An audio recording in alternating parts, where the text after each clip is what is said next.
Royal Challengers Bengaluru IPL ২০২৫ মরশুমের জন্য রজত পাটিদারকে অধিনায়ক হিসাবে নিয়োগ করেছে।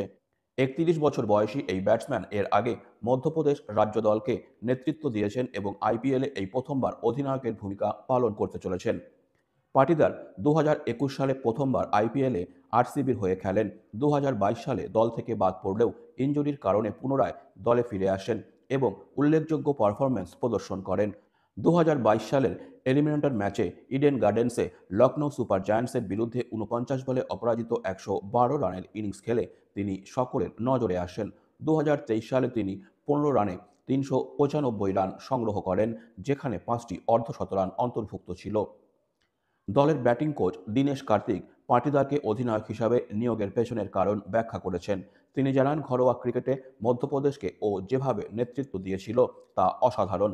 দলের সকলেই ওর সম্পর্কে ভালো কথা বলেছে। তাছাড়া নতুন মরশুমে আমরা একজন নতুন অধিনায়ক চাইছিলাম। এই দুটো কারণেই পাটিদারকে অধিনায়ক নির্বাচন করা হয়েছে।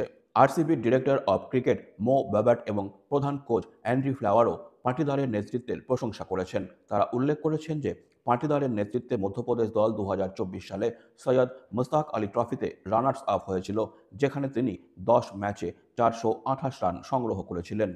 নতুন অধিনায়ক হিসাবে পাটিদারকে শুভেচ্ছা জানিয়ে প্রাক্তন অধিনায়ক বিরাট কোহলি বলেছেন, রজত, প্রথমত তোমায় অনেক অভিনন্দন, অনেক শুভেচ্ছা। তুমি এই ফ্র্যাঞ্চাইজিতে যেভাবে নিজের জায়গা করে নিয়েছো এবং যেভাবে পারফর্ম করেছো তার জন্য ধন্যবাদ। গোটা দেশ জুড়ে আরসিবি সমর্থকদের মনে তুমি জায়গা করে নিয়েছো, তাই যোগ্য মানুষ হিসাবেই তোমার হাতে এই দায়িত্ব উঠেছে। পাটিদারের অধিনায়কত্বে আরসিবি আইপিএল ২০২৫ মরশুমে কতটা সফল হবে তা সময়ই বলবে, তবে তার পূর্ববর্তী পারফরম্যান্স এবং নেতৃত্বগুণ দলের সমর্থকদের মধ্যে আশার সঞ্চার করেছে।